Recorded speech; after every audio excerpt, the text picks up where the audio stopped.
Okay, folks, I see that we have now officially gone live. I was letting some folks into the group.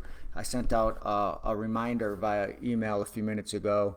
So we're getting those logistics taken care of. So if you're here either live or on replay, let me know in the comments. If you have questions as we go through the presentation today, I'll be happy to take a look and answer questions. So hey Barbara, good to have you here on Saturday. And hey Tom, I see you're in as well. Bobby, what's going on, kid? Glad to have you. Sherry, got your friend request. Just accepted it, I think, a few minutes ago. Glad that you can join in.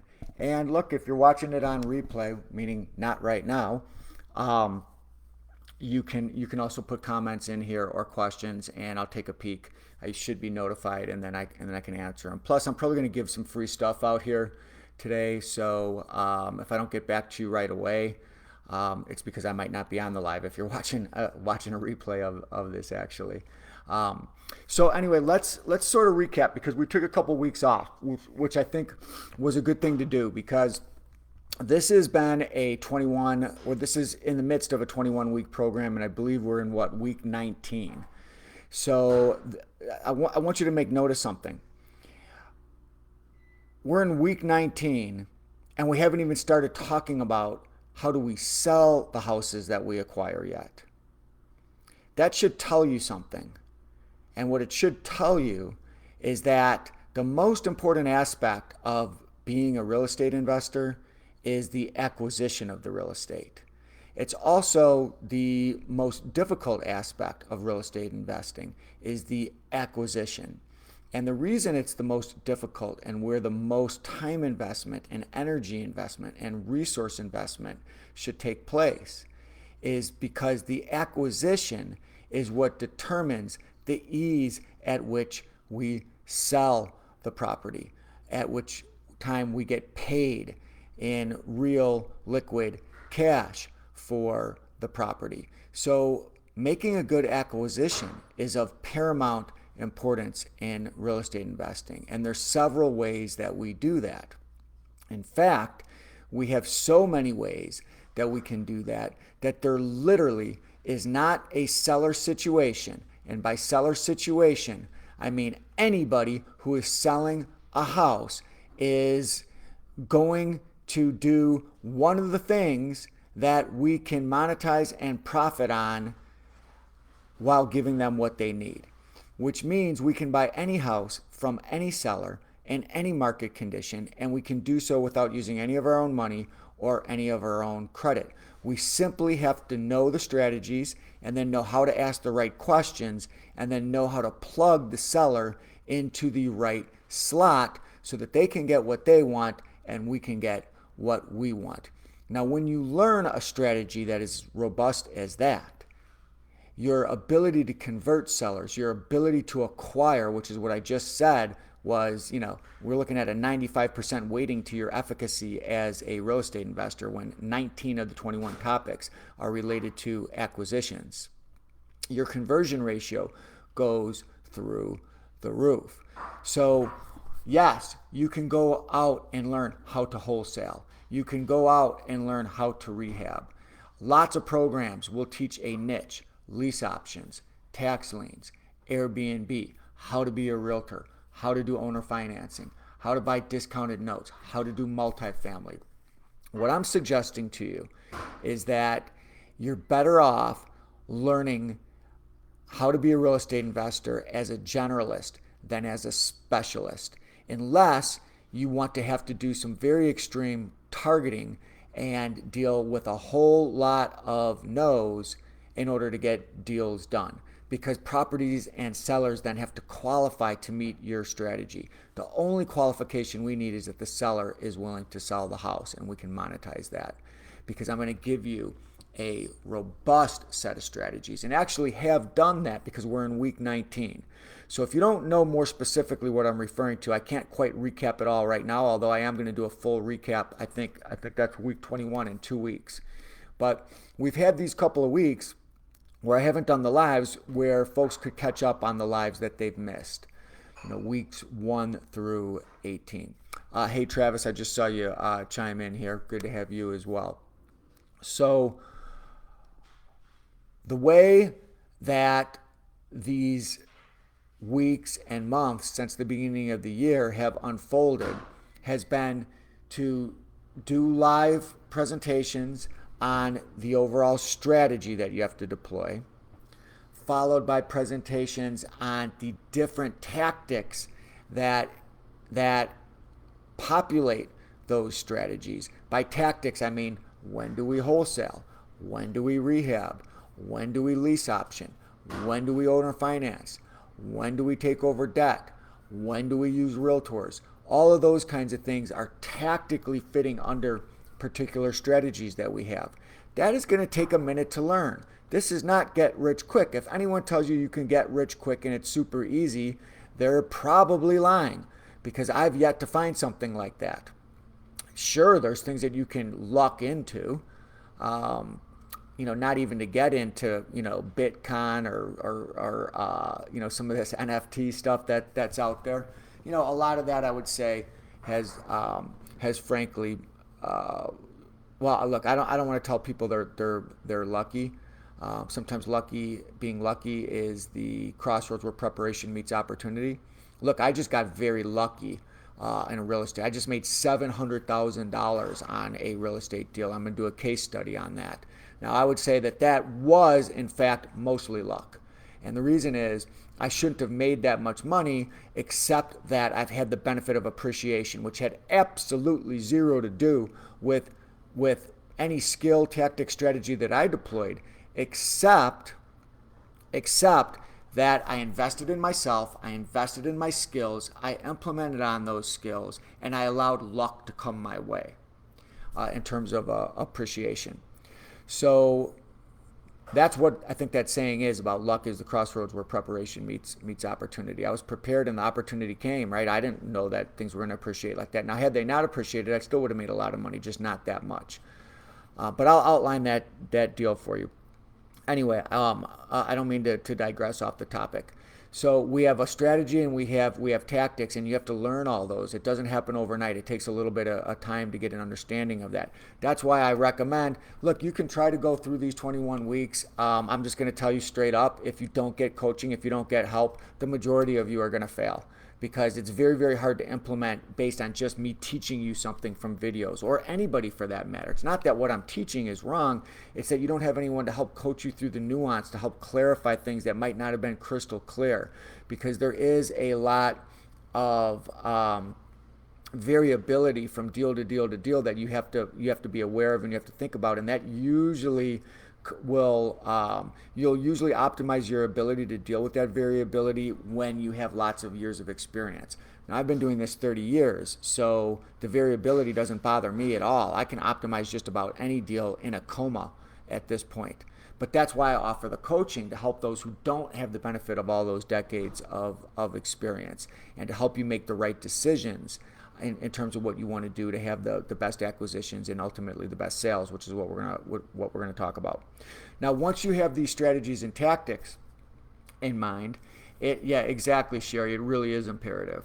And Sherry, I think you are a realtor, and I recommend everybody in here get a real estate license, because it's only going to help you. And if you don't have a real estate license, you need to have realtors on your team, because it allows you to pick up the properties that we don't invest in as listings. Those sellers who think they're going to sell by owner to a retail paying owner occupant bank qualified buyer are fooling themselves, because buyers are represented by realtors, because those kinds of buyers are all represented by realtors if they have half of a brain, or they're an investor like us, or they're savvy like us, and they're gonna orchestrate some kind of discount, some kind of thing that makes it so the seller doesn't get as good a deal as they would otherwise get, actually paying the price of the monopoly that's out there that realtors have on buyers. Because for buyers, realtor services are free, right? Why would you not want to have somebody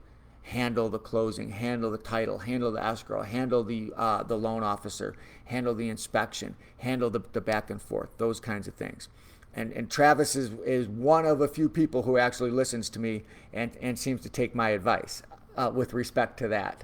There's such this, I did an event in here called Realtor versus Investor, like a head-to-head kind of thing, and tried to bridge that gap a little bit, because there tends to be a adversarial relationship, and there doesn't need to be. And I think Travis gets that. So he's got 7 hours down out of only 60. Now, some of you guys are going to have, longer requirements in your states, 90 hours, 120 hours. But where Travis is, I guess only 60 hours. Anyway, again, I'm digressing a little bit. So we have a strategy populated with various tactics on how to buy properties that allow us to conform to what the seller wants and still monetize and profit on deals. Then in later weeks, and these are all in the events because we're almost through this, we talk about the approach. How do we approach the seller? What is the script that you might use at first with the seller to help them understand what it is that we're trying to do and how it helps them? Okay, so we have an approach. After that, we needed to go through all the different questions and objections that can come up from a seller as far as letting us acquire the property the way we'd like to acquire it, which actually is in their best interest, but they don't know it yet. And they're going to have questions and they're going to have objections, and we talk about how to handle that. And we talk about how to handle it if they don't want to go down that road. We can still do a deal with them. So you've got strategy and tactics. You've got your initial approach with the seller. Then you've got your ability to ebb and flow and have a dialogue with the seller so that you can demonstrate your character, demonstrate your competency. Those are the two things that really get deals done in any industry. You want to buy from people that have integrity, or you want to work with people who have integrity, and you want to work with people who have expertise, particularly when it's the biggest asset that you have, which is real estate usually for people. So once you've done that, what we did in the last few weeks was go over the various agreements that you use to memorialize what you've orally agreed to, usually on the phone or sometimes in person with the seller. And now that we've gone through that, we started talking about marketing. So now you know how to do the deals, you know how to get them structured, you know how to get them closed, and now we want to repeat the process, and we want to scale up. We made money. We want to, so on average people make like 25 grand on their first deal, just in terms of upfront down payments, and then there's cash flow behind that, and then there's back end paydays like the one I got, the one that's over $700,000 in back end profits. That doesn't even include, I actually over the course of this made way more than that, because it doesn't even include the cash flow or the upfront paydays that we get. So once you've done that once, you're going to want to do it twice, and then you're going to want to have done it 4 times, and then 8, and then 16, and so on. So you need to learn how to market, or how to go to market, to find the right leads and to qualify those leads, and to have a stack of leads who you can apply these strategies with on your desk at all times, so you can get deals whenever you want to. And that's where we left off with acquisitions. Okay, now that takes you through how to acquire properties, everything that I just said in sort of a Cliff Notes form. So where does that leave us? That leaves us with 3 things. Hence week 19, week 20, and week 21, where we'll finish this up. Today, week 19 is about, okay, so what do we do to actually get the houses we've acquired sold? And like I said in my email note to a lot of folks, it's the easiest part of this business. It is extremely easy to sell great deals. And particularly in a market like this, where it is a seller's market. But it's also extremely easy even in a cold market, because we have a great deal. So I'm going to show you how we do that. And then the last 2 things that we have to do over the course of these 20 weeks is I've got to talk to you about what do you do with the money you make. And counterintuitively, we don't put the money into real estate. You could put it into tax certificates, tax liens. I think that's an okay use of your cash. I mean, you could potentially put it into buying REOs from banks. If there's not a lot of those right now, rehabbing them and then get returns right away. But we don't use our own money or our own credit to buy real estate when we can get as much real estate as we want without using any of our own money or our own credit. So there's other asset classes that you can, let's call it what it is, speculate on with your cash, because cash right now is really just an option that you have on, it's liquid money that you have to put into things. But right now, any cash that you have, you're actually losing the purchasing power of that on a daily basis. If the inflation print is 7-8%, it's probably more realistic. I mean, I don't know. The things that I buy are up way more than 7 or 8%. Shoot, I went to try to go get some crab legs the other day. I used to get those for $19.99 at Costco. A couple years ago. I think they wanted like over $50 at Costco for a pound of crab legs. I don't like crab that much. So, look, I live in Las Vegas. You could catch a case of crabs for less than that. I'm just playing. I know you guys don't like it when I get naughty like that, but I'm trying to be funny. Anyway, the you need to know what to do. Well, look, I'm not going to tell you what to do with your money. I'm just going to talk about what I do with mine and where I see asymmetrical risk, meaning the opportunity to make money is greater than the opportunity to lose some of that money. There's very few risk-free investments other than what we actually do, which is investing in real estate without using our money and our own credit. You really can't lose. That's why I love this business so much. But when you make the money, now you are going to probably be in a position where you could lose some of it. So you want to put the money to work in ways where I shouldn't say you want to. I want to put money to work where there's an asymmetry, meaning maybe a little bit of risk, but a lot of potential upside gain. Some people will, take massive risk for massive potential gains, but you could go do that in Las Vegas too. You just go down to the casino and bet on black, bet on red, play any of the table games out there, and you got close to a 50% chance. But I don't like to take 50% risk. I'd rather have a 10% downside risk and a 90% upside risk. Okay, I bet on probabilities versus possibilities. So, hey Michelle, good to have you in there. Sherry, and I totally understand. Sherry, you might want to book a call. You can message me separately. There's a way to book a Zoom call. Any of you can, by the way. If I haven't spoken with you before live, it's not a bad idea to just get on a Zoom call and let me kind of go through a strategy with you all. I don't take everyone as clients, as some of you know. Some of you are still sticking with me, even though I didn't take you as a client, which is great. There's only so many people that I want to personally coach, and there's certain criteria for that, so we'd have sort of an interview. That's one of the reasons why I offer it so inexpensively relative to what else is out there and relative to, frankly, what it's worth. But everybody should get on a Zoom call, take advantage of that. I'll talk to you strategically about what your business could look like, what this would entail and could look like for you financially. So I appreciate that, Travis. Thanks for saying so. So let's and then the 21st week is, I'm just going to recap everything for you. I'm going to give you a good, strong recap of everything. So let's get in, the last 10 minutes here on exactly what you need to do to sell these properties. And I made a little diagram that I'll go through with you here. So the first thing is this. It's a three-pronged attack. Okay, I'll go through these three prongs, but let's start with this. I always use it's called a flat fee listing. Thanks, Sherry. If you don't have the link, I'll send it to you. Just hit me up on Messenger. A flat fee listing allows you for a few $100 to put your property in the MLS. Now you might say, well, why do I want to put it in the MLS? Then there's going to be a realtor involved. They want to get a commission and those kinds of things. Well, we can definitely pay the realtor a commission. We're just going to pay them a commission in probably a different way. So I put all the properties that I pick up in the MLS, whether it's something I'm selling for cash or whether it's something I'm selling on terms. So I could be selling it on a lease with an option to buy. I could be selling with owner financing. I could be open to all comers. So I'm going to put it as a flat fee listing. Look it up on Google, flat fee listing.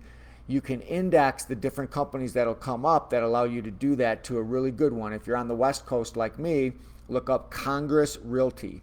Congress Realty.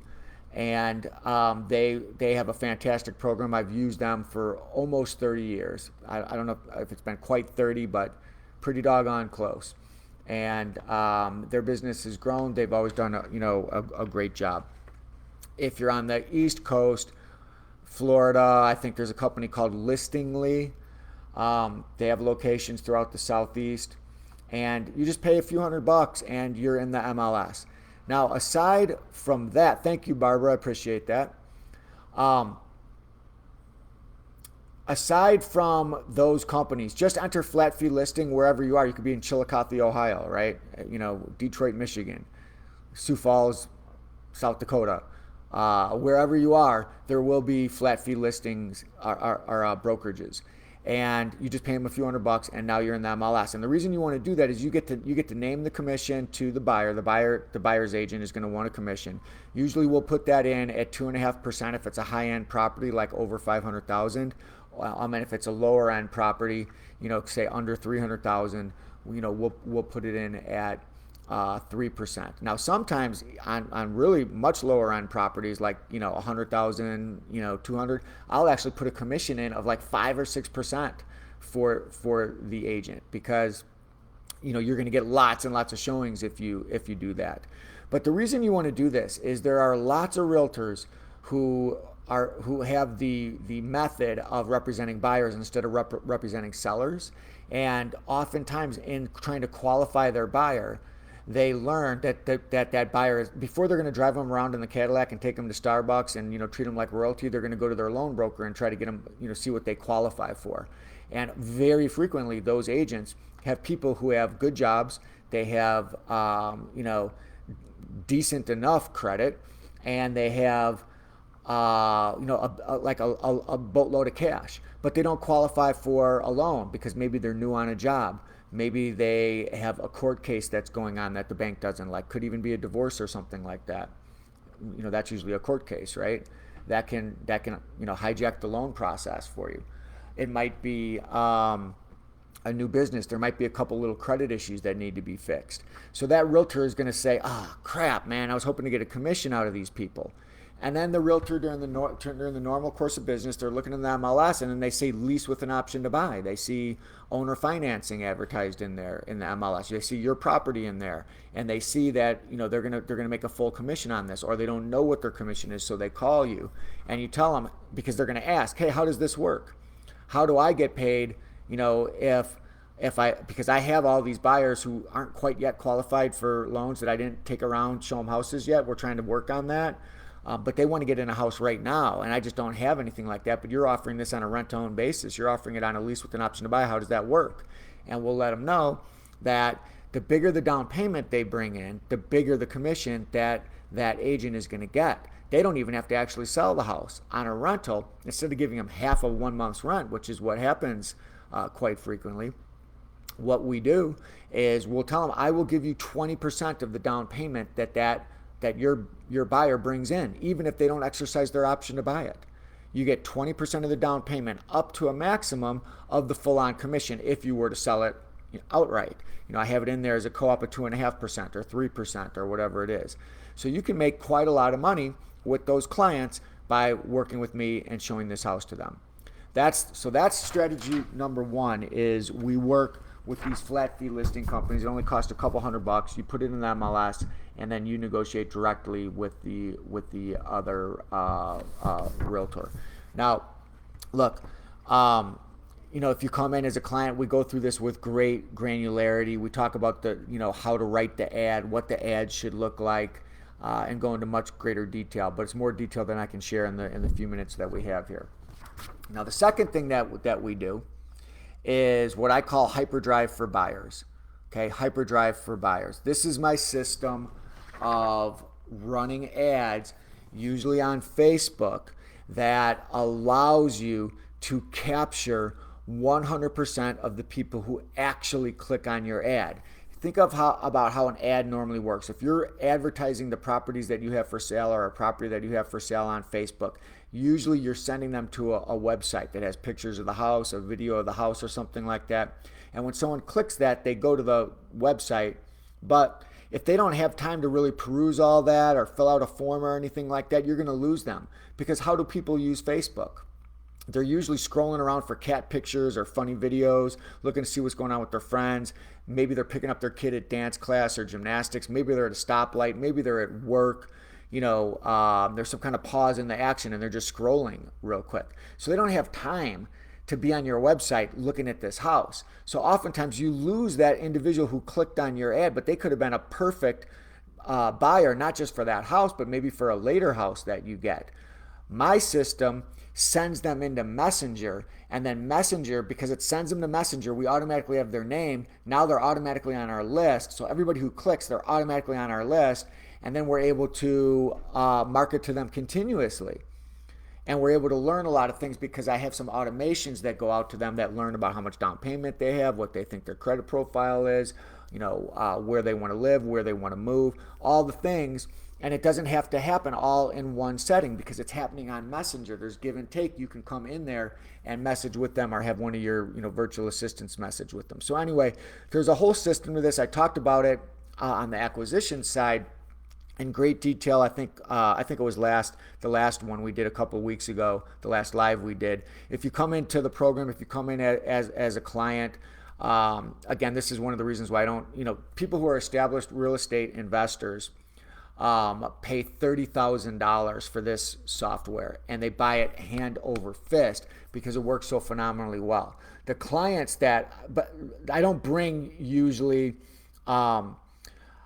the people that would buy that into the program as clients, because the reason that I charge so little for the coaching is actually not me being altruistic or generous, although you are the beneficiary of that generosity, of it being so low and getting such a good education on it from me personally, not from some acquisitionist. But what I'm trying to do is get you to a point, and that's why it's a lifetime commitment. When you come in with me, you're in with me for life. I don't upsell. There's never any paying me any more money. I'll have my eyes on whatever deal you want for the rest of at least my years. So what I'm angling for is I can get you really good at this, and then later, could be 3 months from now, could be 3 years from now, I'm angling for the idea that at some point you'll probably want to joint venture with me, because as you start making money on things, what ends up happening is you come across deals that might make you uncomfortable because the deals are in the millions of dollars, and you feel like you don't want to lose the deal, and oftentimes you'll ask me to joint venture with you, and then I quarterback the deal, and then we just split the proceeds 50-50. That's what I'm angling for, in case you're wondering. It's not the coaching fee. The coaching fee is chump change relative to how much money you make. You'll make 4 times the amount of money you pay to come into the coaching on just one deal. And then after that, you're in the black, and you still have my help for as long as you need it, and there's no requirement to joint venture with me. So I give that software to my clients because obviously I'm trying to get them to that point so that we can joint venture. I don't care about trying to make 30 grand on a software. You come into this coaching for well south of $10,000 here. Okay, I'll talk to you about that when we get on the call. So hyperdrive for buyers. It will allow you to have a massive list of buyers that you can go out to as you get houses. And then what happens is when you have a house for sale and you sell that house, oftentimes you'll have 3 or 4 people who have 20, 25, 30, 35, 40 grand on the house, but you only have one house. So what do you do with those other buyers? Do you just tell them to go away? No, you're going to go get them a house because they've got money that's in the wrong bank account. It ought to be in your bank account, shouldn't it? So we show you how to do all that. Those are the kinds of things that happen on a nightly basis when you come into my program as a client. What I will do, again, since I can't take everyone, everybody should at least get on a call to see if we're a good fit, if you haven't done that yet. But what I will do, irregardless, is I can send you the script that you need to use with buyers, and that you can also have as automated if you were to be using something like Hyperdrive, which I teach. You can set it up for yourself. I actually teach you how to do this free, more or less, if you go through the events and look for the Hyperdrive section. The Hyperdrive topic in the events, or the best lead generation is, I think, what I called it. I had some of that on YouTube too. By the way, everybody should go on YouTube, subscribe to the YouTube channel. It helps. It encourages me to put more content out. We don't have very many subscribers there at all because I just haven't done very much on YouTube. It's less than 1,000, I think. We've got a couple thousand just in this group. The YouTube channel should be way more, should be way bigger. So you should subscribe to that because I'll load more stuff up there. If that becomes a popular means for getting some of this education. But yeah, if you want the script, just put buyer's script in the comments here if you're watching this potentially on replay or live. Hey Pops, I don't know if you're still with me. That's my dad in there. You see we have the same last name. Looks like he's in the live here. What's going on, man? Good to see you. Good to know you're here. And so put that in there. And then here's another thing that I'm going to give you guys. Okay, this is the third prong here, which is done for you. Okay, the people who are private clients get, and Sherry, I'll get that to you a little bit later. It's not going to happen immediately. I'm going to come in and kind of do it all at once. Emmanuel, you as well. So done for you. So what I allow the folks who are in my private mastermind to do is to utilize my dispositions manager for free to basically run everything for them in terms of selling their houses.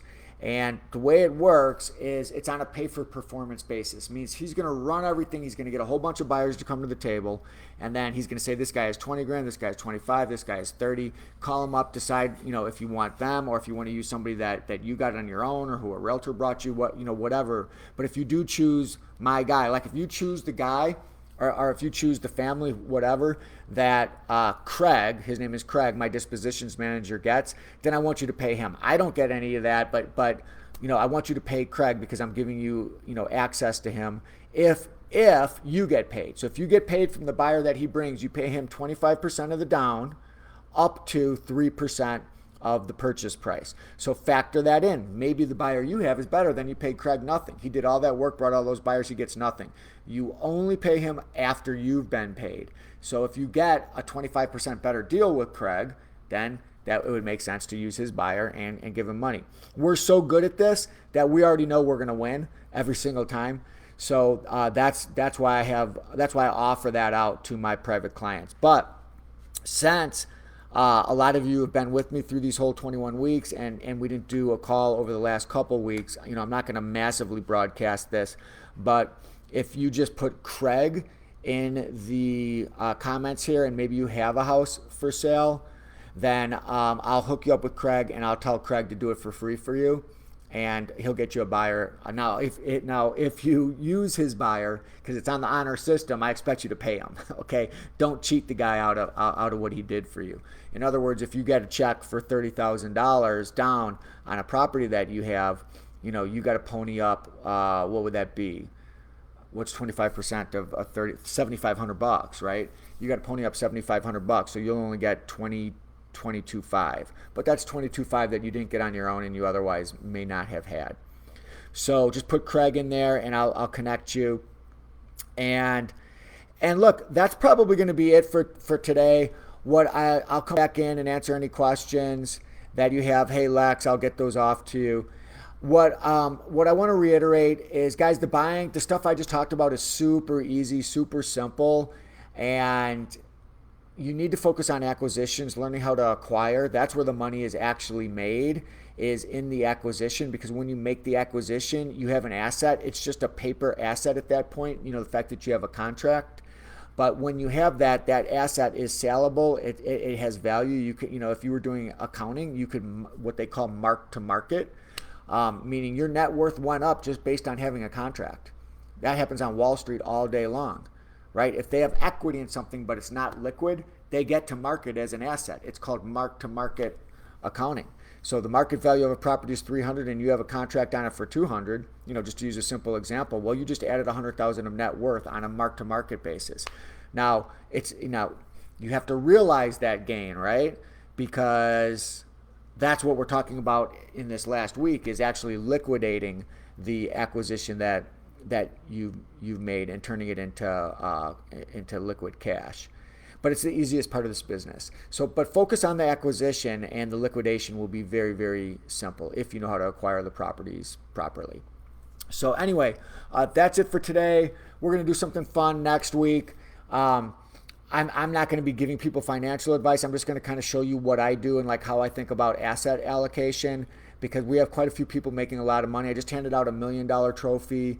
Somebody made $1 million, within this group. I handed out $100,000 and then a $10,000 trophy. By the way, everybody who comes in to my program, as they make $10,000, $50,000, $100,000, and $1 million in real estate, there's a really nice crystal award that gets bigger and bigger and bigger, based on the amount that you've made. And it's just something for your trophy case. It's not a big deal. Just want to recognize the accomplishment. So anyway, if that's something that's in your purview, something that you want to have happen to you, I can't think of a better place for it to happen than with me and my group of folks. I'm not the only one who can show you how to do this. You should branch out and get additional education. Sometimes learning things in different ways can help, but I don't think there is any better value in real estate than what we have here. So if you want to learn about that, book a call, and I will look to catch up with you all next Saturday, or for the folks who are actually in my program, I'll see y'all on Monday. And let me know if you need me. I'm just a message away on Messenger.